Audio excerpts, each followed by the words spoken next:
Hello students, this is Ritu Sharma. Welcome to my YouTube channel Edu Flight. As we all know कि काफ़ी सारे boards का 12th का result आ चुका है या जिनका नहीं आया है उनका आने वाला है। CBSE का भी आपका 15 जुलाई तक रिजल्ट आ जाएगा। तो 12th के बाद काफ़ी सारे बच्चों के मन में ये कन्फ्यूज़न होती है कि हमारे लिए कौन सा कोर्स बेस्ट रहेगा या फिर इतनी सारी चीज़ें हमें पता ही नहीं होती हैं। तो आज की क्लास उन बच्चों के लिए बहुत इंपॉर्टेंट रहने वाली है जो 12th के बाद कोर्सेज़ में एडमिशन लेने का सोच रहे हैं। यहाँ पे हम लोग डिस्कस करेंगे कि क्या क्या कोर्स अवेलेबल होते हैं आपके 12th के बाद, चाहे फिर आप आर्ट्स के स्टूडेंट हैं, कॉमर्स के स्टूडेंट हैं या फिर साइंस के स्टूडेंट हैं। तो फटाफट से शुरू करते हैं, लेकिन उससे पहले आपको मेरे चैनल को सब्सक्राइब कर लेना और बेल आइकन को प्रेस कर लेना ताकि कोई भी न्यू वीडियो आती है, इंपॉर्टेंट वीडियो आती है, उसकी नोटिफिकेशन आपको सबसे पहले मिल जाए। क्योंकि आगे आने वाली क्लासेस में भी मैं काफ़ी सारी चीज़ें डिस्कस करूंगी कि 12th के बाद टीचिंग कोर्सेज कौन से इंपॉर्टेंट होते हैं। मोस्ट प्रोबेबली कल आपको वो वीडियो मिल जाएगी या फिर अलग अलग जो डिप्लोमा कोर्सेज होते हैं हम काफ़ी सारी सीरीज़ में उसको डिस्कस करेंगे, या DU आपके कितने सारे कोर्सेज प्रोवाइड कराता है। तो ये सब मैं आगे आने वाली वीडियो में डिस्कस करूँगी, तो उसकी नोटिफिकेशन मिल जाए आपको। इसलिए पहले तो मेरे चैनल को सब्सक्राइब कर लो और बेल आइकन को प्रेस कर लो। अब फटाफट से शुरू करते हैं कि यहाँ पर कौन कौन से मेन कोर्सेज आपके लिए अवेलेबल होते हैं 12th के बाद। तो देखो, जो मैंने कोर्सेज हैं वो दो में डिवाइड किए हैं आपके, एक तो नॉर्मल कोर्सेज में और एक प्रोफेशनल या टेक्निकल कोर्सेज में। ओके, तो सबसे पहले नॉर्मल कोर्सेज की बात करते हैं कि 12th के बाद जो नॉर्मल कोर्सेज होते हैं आपके, as we all know, BSc होता है, BCom होता है आपका और BA होता है। तो जो साइंस के स्टूडेंट होते हैं वो जाना प्रेफर करते हैं BSc में, यानी कि बैचलर ऑफ साइंस, और जो कॉमर्स के स्टूडेंट होते हैं वो जाना प्रेफर करते हैं BCom में, यानी कि बैचलर ऑफ कॉमर्स, और जो आर्ट्स के स्टूडेंट है वो जाना प्रेफर करते हैं बैचलर ऑफ आर्ट्स में BA के अंदर। ठीक है, लेकिन इनके अंदर भी थोड़ी सी चीज़ें होती हैं जो समझने की होती हैं, जो काफ़ी सारे स्टूडेंट को पता नहीं होती। तो वीडियो को एंड तक देखना है। आई एम सेइंग अगेन, देखो यहाँ पे होता क्या है, BSc के अंदर भी ना आपके दो कोर्सेज होते हैं। एक तो होता है आपका BSc प्रोग्राम, एक होता है आपका BSc प्रोग्राम और एक होता है आपका BSc ऑनर्स। ठीक है, अब BSc programme and BSc honours में क्या डिफरेंस होता है। जो BSc प्रोग्राम होता है ना, उसमें आपको सारे सब्जेक्ट की थोड़ी थोड़ी जानकारी दी जाती है, और जो BSc ऑनर्स होता है ना, उसमें आपको एक पर्टिकुलर सब्जेक्ट को लेके चलते हो। लाइक जैसे कि आप BSc केमिस्ट्री कर रहे हो तो आपको केमिस्ट्री ज़्यादातर पढ़ाया जाएगा। ठीक है, आप BSc फिजिक्स कर रहे हो तो आपको फिजिक्स में ज़्यादा फोकस करा जाएगा। तो एक पर्टिकुलर सब्जेक्ट को जब हम लेके चलते हैं उसको बोलते हैं हम ऑनर्स बोलते हैं। ठीक है, और जब आप सारे सब्जेक्ट को थोड़ा थोड़ा कंसिडर करते हो तो उसको बोलते हैं प्रोग्राम। तो ये दो तरीके से कोर्सेज अवेलेबल होते हैं। ठीक है, लेकिन अगर ऑनर्स में बात करें तो जो भी सब्जेक्ट आप ऑनर्स करना चाहते हो वो सब्जेक्ट आपके पास 12th और 11th में होना चाहिए। तो ये एक इंपॉर्टेंट चीज़ थी। अब जैसे BSc प्रोग्राम या BSc ऑनर्स होता है ना, ऐसे ही आपका BCom प्रोग्राम या फिर BCom पास भी बोलते हैं इसको, BCom प्रोग्राम या फिर BCom ऑनर्स भी होता है। ठीक है, अब बात करते हैं BCom प्रोग्राम और BCom ऑनर्स में क्या डिफरेंस होता है। तो सबसे बड़ा डिफरेंस तो यही होता है कि पहली बात तो BCom ऑनर्स वही बच्चे कर सकते हैं जिनके पास 11th और 12th में मैथ्स था। यस, तो ये चीज़ ध्यान रखना कि वही बच्चे कर सकते हैं जिनके पास 11th और 12th में मैथ था। जब आपके बेस्ट मार्क्स काउंट किए जा रहे होते हैं ना, तब ऐसा नहीं होता कि आपको मैथ को भी काउंट करना है, लेकिन 11th और 12th में मैथ होना आपके लिए बहुत ज़रूरी है, तभी आप BCom ऑनर्स कर सकते हैं, अदरवाइज आप BCom ऑनर्स नहीं कर सकते। तो ये चीज़ ध्यान रखना। ओके, और BCom प्रोग्राम और BCom ऑनर्स में ये मेन डिफरेंस होता है कि यहाँ पे हमें सारे सब्जेक्ट की थोड़ी थोड़ी जानकारी दी जाती है और यहाँ पे मेनली हमें डीपली सारे सब्जेक्ट्स को पढ़ाया जाता है। BCom प्रोग्राम ऑनर्स में ऐसा कुछ नहीं होता कि BCom अकाउंट्स या BCom बिजनेस, नहीं, आपको सारे सब्जेक्ट पढ़ने पड़ते हैं BCom ऑनर्स के अंदर भी, और BCom प्रोग्राम में भी सिमिलर सब्जेक्ट्स होते हैं, बस थोड़ा सा सिलेबस का डिफरेंस होता है। ऐसे ही आपका BA में भी होता है, BA प्रोग्राम और BA ऑनर्स होता है। ठीक है, अब BA प्रोग्राम में अगेन आपको सारे सब्जेक्ट थोड़े थोड़े पढ़ने पड़ते हैं, लेकिन अगर आप BA ऑनर्स कर रहे हो तो आपको कोई एक सब्जेक्ट लेके चलना पड़ेगा। लाइक BA ऑनर्स पॉलिटिक्स या फिर BA ऑनर्स इन हिस्ट्री या BA ऑनर्स इन ज्योग्राफी। तो इस तरीके से आपको एक पर्टिकुलर कोई सब्जेक्ट लेके चलना पड़ता है। तो आई होप इतना क्लियर हुआ होगा। अब बात करते हैं कि क्या BSc सिर्फ साइंस के स्टूडेंट कर सकते हैं या फिर BCom सिर्फ कॉमर्स के स्टूडेंट करते हैं और BA सिर्फ क्या आर्ट्स के स्टूडेंट करते हैं। तो ऐसा नहीं होता, इसको मैं आपको डिटेल में समझाती हूँ यहाँ पर, तो इस चीज़ को जरा ध्यान से समझना। देखो, जो साइंस के स्टूडेंट होते हैं ना, जो साइंस के स्टूडेंट होते हैं वो तीनों ही कोर्सेज कर सकते हैं, लेकिन कुछ कोर्सेज में यहाँ पे कंडीशन होती है जिसको मैं अभी आपको बताऊंगी। तो चाहे वो BSc हो या BSc ऑनर्स हो, BCom या BCom ऑनर्स हो या BA या BA ऑनर्स हो, साइंस के स्टूडेंट तीनों ही कोर्सेज कर सकते हैं। ठीक है, फिर उसके बाद अगर हम बात करें कॉमर्स के स्टूडेंट्स की, तो जो कॉमर्स के स्टूडेंट होते हैं आपके, वो BCom और BA कर सकते हैं। ठीक है, इसमें भी कुछ कंडीशन होती है जिसको भी मैं बताऊंगी। एज इट इज़ जो BA के स्टूडेंट होते हैं वो आपके BA के कोर्सेज तो कर ही सकते हैं, साथ में ये BCom का भी कोर्स कर सकते हैं, इसके लिए भी कंडीशन है। अब वो कंडीशन क्या है, इसको ध्यान से समझो। जैसे कि मैंने अभी आपको बताया कि जो BCom है आपका, अभी हमने साइंस के स्टूडेंट की बात करी ना कि वो BCom और कॉमर्स के कोर्सेज, BCom और आर्ट्स के कोर्सेज कर सकते हैं, साइंस के तो कर ही सकते हैं वो अपने साथ साथ। ठीक है, अब जैसे आपका बीकॉम है, तो बीकॉम में मैंने बताया कि एक प्रोग्राम होता है और एक ऑनर्स होता है, ठीक है। तो जो ऑनर्स की मैंने कंडीशन बताई आपकी कि आपके पास ना 11th और 12th में मैथ्स होना ज़रूरी है, ठीक है। तो जैसे अभी मैंने बोला कि जो साइंस के स्टूडेंट है ना वो बीकॉम भी कर सकते हैं। तो बीकॉम करने के लिए अगर आपको ऑनर्स करना है तो आपके पास मैथ्स होना जरूरी है। अगर आपके पास 11th-12th में मैथ्स नहीं थी, चाहे आप आर्ट्स के साइंस के स्टूडेंट क्यों ना हो, तो आप बीकॉम नहीं कर सकते, बीकॉम ऑनर्स नहीं कर सकते। ये चीज़ ध्यान रखना, आप बीकॉम प्रोग्राम ही कर सकते हो। तो बीकॉम ऑनर्स करने के लिए चाहे आप साइंस के स्टूडेंट हो या कॉमर्स के स्टूडेंट हो, आपके पास मैथ्स होना ज़रूरी है।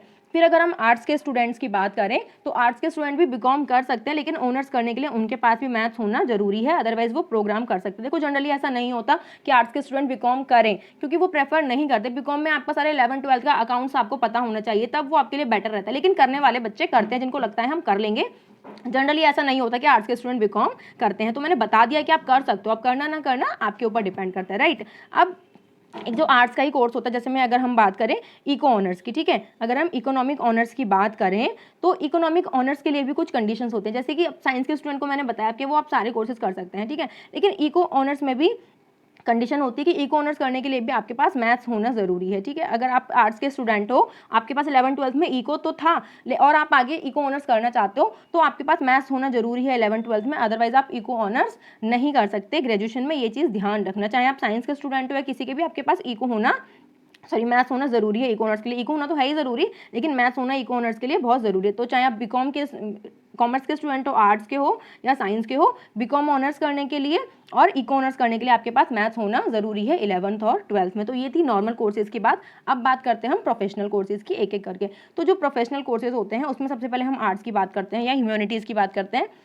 तो देखो इसमें आप मैनेजमेंट का कोर्स कर सकते हो। मैनेजमेंट का कोर्स कैसा होता है, जैसे कि आपका हो गया बीबीए हो गया आपका, या फिर बीसीए हो गया, ठीक है। फिर आप कोई मीडिया का कोर्स कर सकते हो, जर्नलिज्म का कोर्स कर सकते हो, साइंस का, फैशन का कोर्स कर सकते हो, जैसे कि इंटीरियर डिजाइनर वगैरह हो गया, फैशन डिजाइनर हो गया। तो आर्ट्स के स्टूडेंट्स के पास काफ़ी सारे फील्ड्स होते हैं। टूरिज्म का कोई फील्ड हो गया, उसमें आप कर सकते हो। और भी कोर्सेज होते हैं, मैं आपको काफ़ी सारे लिंक प्रोवाइड करा दूंगी गूगल से, जहाँ से जाके आप डीपली हर एक कोर्स को एनालिसिस कर सकते हो कि कौन कौन से और भी ज़्यादा कोर्सेज अवेलेबल होते हैं आर्ट्स के स्टूडेंट्स के लिए। ये मेन कोर्स कुछ मैंने यहाँ पे डिस्कस किए, बाकी मैं बहुत सारे लिंक आपको प्रोवाइड करा दूंगी, वहाँ से जाके आप डिटेल में देख सकते हैं।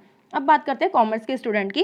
तो प्रोफेशनल कोर्स की बात हो रही है, तो सबसे पहले कॉमर्स के स्टूडेंट की अगर हम बात करें तो इनके लिए प्रोफेशनल कोर्स की बात आती है। सबसे पहले देखो सीए और सीएस की, ठीक है, चार्टर्ड अकाउंटेंट और कंपनी सेक्रेटरी। तो ये प्रोफेशनल कोर्सेज होते हैं। फिर आप अकाउंटिंग का कोई कोर्स कर सकते हो, बैंकिंग या फाइनेंस का कोई कोर्स कर सकते हो। और जो मैनेजमेंट का कोर्स है ना आपका बीबीए वगैरह या फिर बीसीए वगैरह, ये भी कॉमर्स के स्टूडेंट के लिए अवेलेबल होता है। ओके, तो ये बात हो गई मेन कोर्सेज की कॉमर्स के स्टूडेंट के लिए। अब बात करते हैं साइंस के स्टूडेंट की।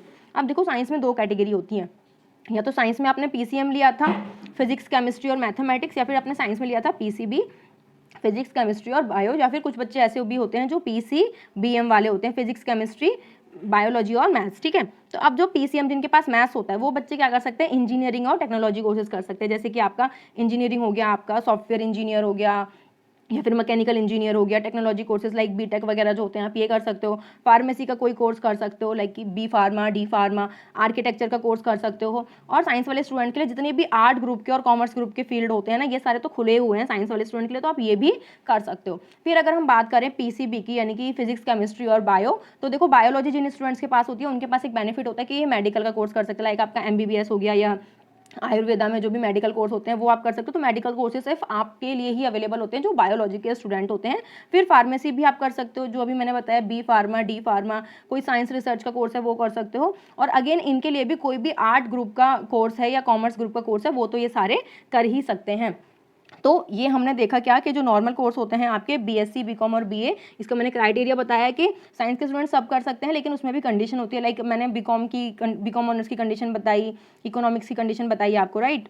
अब हमने एक एक करके सारे कोर्सेज देखे, आर्ट्स, बीकॉम और कॉमर्स और साइंस के। उसके बाद कुछ कॉमन कोर्सेज भी होते हैं ना जो सारे स्टूडेंट ही कर सकते हैं, चाहे फिर वो आर्ट्स से हो या फिर वो साइंस से हो या कॉमर्स से हो। तो वो कौन से कोर्सेज होते हैं, जो आपका सी और सी एस होता है ना, ये कोई भी कर सकता है। इसके लिए कोई ऐसी हार्ड एंड फास्ट रूल नहीं होता कि आपके पास 11th और 12th में कॉमर्स ही होना चाहिए, कोई भी स्टूडेंट कर सकता है। लेकिन ये लोग प्रेफरेबली जो कॉमर्स के स्टूडेंट होते हैं ना वो बच्चे इसको प्रेफर करते हैं जनरली, क्योंकि इसमें काफ़ी सारे आपके जो फील्ड होता है ना, जैसे कि अकाउंट्स, बिजनेस वगैरह, टैक्स वगैरह, ये सब पढ़ाया जाता है आपको। तो कॉमर्स के स्टूडेंट इसको ज़्यादा प्रेफर करते हैं, लेकिन इसको कर कोई भी सकता है। ऐसा नहीं है कि आप आर्ट्स के स्टूडेंट हो तो इसको नहीं कर सकते।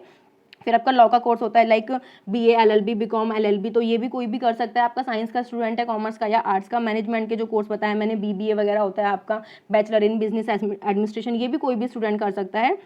कोई फैशन का कोर्स है, फैशन डिज़ाइनिंग या इंटीरियर डिज़ाइनिंग, ये भी कोई भी बच्चा कर सकता है। टेक्सटाइल का कोई कोर्स है या फिर फाइन आर्ट्स एंड लाइब्रेरी का कोर्स है आपका, ये भी कोई भी स्टूडेंट कर सकता है। फाइन आर्ट्स के अंदर क्या आता है, जैसे कि आपका पेंटिंग हो गया, आर्ट्स वगैरह हो गया, या फिर जो आपकी क्या कहते हैं परफॉर्मिंग आर्ट्स होती है, जैसे कि म्यूज़िक वगैरह या कहीं डांसिंग वगैरह, तो ये सब भी कोई भी बच्चा कर सकता है। इसमें स्ट्रीम का कोई लेना देना नहीं है। बैचलर इन फॉरेन लैंग्वेज, जो आपकी फॉरेन लैंग्वेजेस होती हैं, डिफरेंट लैंग्वेज कोर्सेज कोई भी स्टूडेंट कर सकता है। इसमें डिप्लोमा कोर्स भी होते हैं और डिग्री कोर्सेज भी होते हैं, तो डिपेंड करता है। आप इनके बारे में डिटेल में जो भी कोर्स आपको इंटरेस्टिंग लगता है आप देख सकते हैं। बाकी जैसे मैंने बोला था कि मैं आपको लिंक्स प्रोवाइड करा दूंगी गूगल के काफ़ी सारे कोर्सेज के जो मैंने सर्च किए हैं, वहाँ से आप जाके बहुत सारे कोर्सेज को एक्सेस कर सकते हैं। तो डिस्क्रिप्शन बॉक्स में मैं उसका लिंक प्रोवाइड करा दूंगी। इसी के साथ ही जैसे मैंने बोला था कि इसकी जो नेक्स्ट वीडियो आएगी आपकी, वो मैं 12th के बाद जो बच्चों के लिए टीचिंग कोर्स अवेलेबल होते हैं, लाइक आपका टीचिंग में इंटरेस्ट है और 12th के बाद ही आप सीधे टीचिंग के लिए जाना चाहते हो, तो काफ़ी सारे ऐसे कोर्सेज होते हैं जो 12th के बाद ही आपके लिए अवेलेबल होते हैं टीचिंग के लिए। 8th तक के टीचर आप इजीली 12th के बाद भी बन सकते हो, जो कोर्सेज अवेलेबल होते हैं। तो जो नेक्स्ट वीडियो आएगी वो इसी के ऊपर आएगी,